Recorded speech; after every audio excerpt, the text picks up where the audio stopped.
ထိုင်ဝမ်ရေးနဲ့ပတ်သက်ပြီးဂျပန်နဲ့တရုတ်အစိုးရတွေကြားတင်းမာမှုဖြစ်ပွားနေတဲ့အပေါ်မှာမြန်မာစစ်အုပ်စုအနေနဲ့တရုတ်ဘက်ကရက်တီကြောင်းစစ်အုပ်စုတက်ပြောရေးဆိုခွင့်ရှိသူဗိုလ်ချုပ်စော်မင်းထွန်းကပြောကြားခဲ့ပါတယ်။မြန်မာစစ်အုပ်စုရဲ့ပြောရေးဆိုခွင့်ရှိသူဗိုလ်ချုပ်စော်မင်းထွန်းက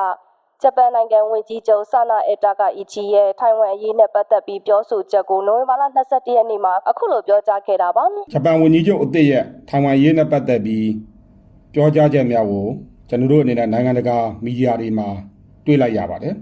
။ဒီကိစ္စနဲ့ပတ်သက်လို့မြန်မာနိုင်ငံရဲ့သဘောထားရပ်တည်ချက်ကတော့မြန်မာနိုင်ငံအစိုးရဟာတရုတ်နိုင်ငံရဲ့တရုတ်တနိုင်ငံနဲ့မူဝါဒ One China Policy ကိုခိုင်မာစွာထောက်ခံရပ်တည်လျက်ရှိပါတယ်။တရုတ်တနိုင်ငံနဲ့မူဝါဒ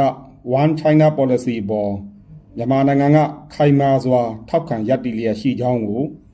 မြန်မာနိုင်ငံယာယီသမ္မတဗိုလ်ချုပ်မှူးကြီးမင်းအောင်လှိုင်ကတရုတ်နိုင်ငံခေါင်းဆောင်များနဲ့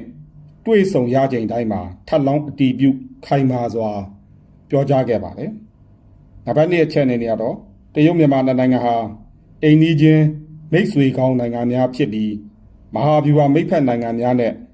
အေးအတူပူအမြအပိုင်ဝင်းကိုတည်ဆောက်နေတဲ့နိုင်ငံများဖြစ်ပါတယ်။ဒီအချက်ပေါ်မှာမြန်မာနိုင်ငံကအထူးအလေးထားတန်ဖိုးထားပါတယ်။နောက်3အချက်အနေနဲ့ကတော့ငြိမ်းချမ်းစွာအတူရှင်တွဲနေထိုင်ရေးမူကြီး9ချက်ရဲ့ပထမအချက်ပါအတိုင်း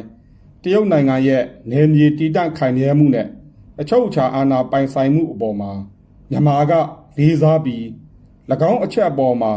ကာကွယ်ခြင်းကိုမြန်မာကအစဉ်အမြဲ